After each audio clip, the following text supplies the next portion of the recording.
Meet Charlotte Herbert. This morning, the 23-year-old is one of the millions of students in the U.S. who is repaying her college loan. I absolutely do not think the price of college should be this high. But the twist? To pay for her senior year at Purdue University, she borrowed $27,000 through something called an income sharing agreement. It's also known as an ISA. Students are just trying to find ways to finance their futures. An ISA is a financing option that's typically funded by investors, interest-free, and then after graduating, eligible students pay a percentage of their earnings for a fixed period of time.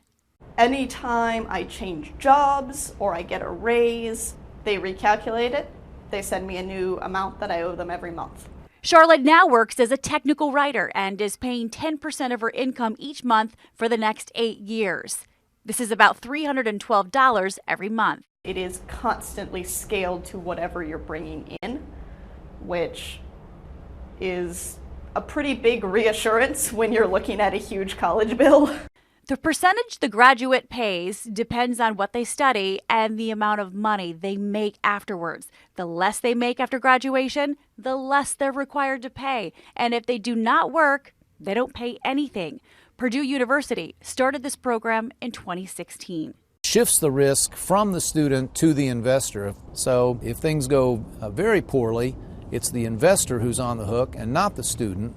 Exactly the reverse of what happens in a debt or loan situation.